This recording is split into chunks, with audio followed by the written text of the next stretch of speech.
네, 이스라엘과 이란의 전쟁에 미국이 개입할 가능성이 높아지면서 중동 긴장감이 최고조에 달하고 있습니다. 트럼프 대통령, 이란 최고 지도자인 하메네이의 목숨까지 거론하며 무조건 항복하라고 최후 통첩했습니다.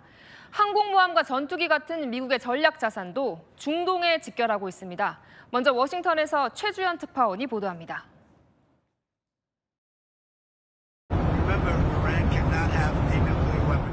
G7 정상회의 일정 하루 만에 급히 귀국해 80분간 국가안전보장회의를 연 도널드 트럼프 미국 대통령. CNN 방송은 NSC 회의 후 트럼프가 미군을 동원해 이란 핵시설을 타격하는 방안도 긍정적으로 검토하기 시작했다고 보도했습니다.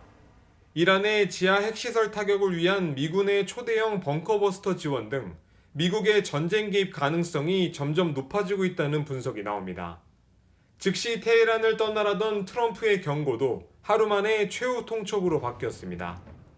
이란의 최고 권력자 알리 하마네이를 직접 거론하며 어디 있는지 알고 있고 언제든 제거 가능하다며 이란을 향해 무조건 항복하라고 압박 수위를 최고로 높였습니다.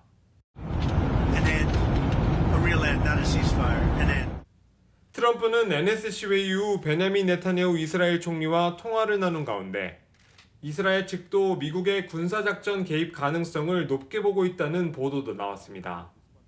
특히 미국 전략자산도 속속 중동에 집결하고 있습니다.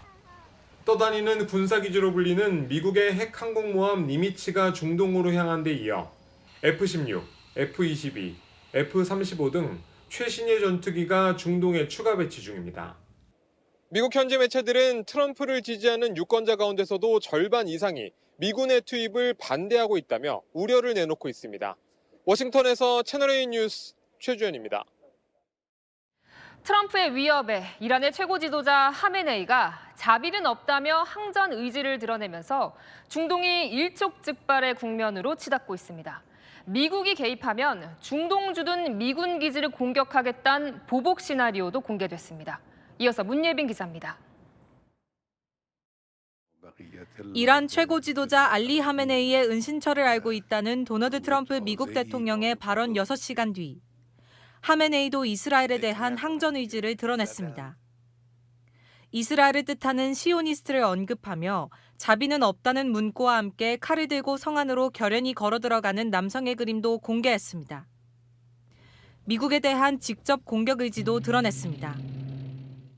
뉴욕타임스는 미국이 전쟁에 개입할 경우 이란이 이라크와 시리아에 주둔한 미군 기지를 공격하고 호르무즈 해협에 수중폭탄을 설치해 미 해군 함정의 작전을 방해하는 등 다양한 시나리오를 준비 중이라고 보도했습니다. 실제 이란의 공습은 한층 강화됐다는 평가가 나옵니다. 현지 시각 어제 이란은 이스라엘 정보기관 모사드 본부 등을 겨냥해 미사일 10여 발을 발사했고 극초음속 미사일 파타의원을 동원해 이스라엘 방공망을 뚫었다고 주장했습니다. 특히 이란은 이스라엘의 방공 시스템 아이언돔을 해킹으로 무력화했다고 주장하며 이스라엘의 요격 미사일이 그대로 떨어지는 영상을 공개했습니다. بازدارندگی بوده است و عملیات تنبیهی به زودی اجرا خواهد شد. 이스라엘도 이란 제트기 50여 대와 원심 분리기, 무기 생산 시설을 타격하며 맞대응에 나섰습니다. 교전 엿새째, 현재까지 이란에서 최소 224명, 이스라엘에서 24명이 숨진 것으로 알려졌습니다. 채널A 뉴스 문예빈입니다. 네, 북한이 러시아에 6천 명을 추가로 파병하기로 했습니다. 이번엔 전투 병력이 아닌 공병 부대를 보내는데요. 이들이 어떤 임무를 맡게 될지 송진섭 기자가 취재했습니다. 김정은 북한 국무위원장이 러시아의 안보수장인 세르게이 쇼이구 러시아 국가안보회의 서기를 밝은 표정으로 맞이합니다. 쇼이구 서기는 이달 4일 방북한 바 있는데 블라디미르 푸틴 러시아 대통령의 특별 지시를 받고 13일 만에 다시 평양을 찾은 겁니다. 그 특별 지시의 주 내용은 세 번째 파병에 대한 합의였습니다. Корейская сторона предоставляет 1000 саперов, которые будут заниматься разминированием Курской области. Дивизия строителей, это 2 бригады,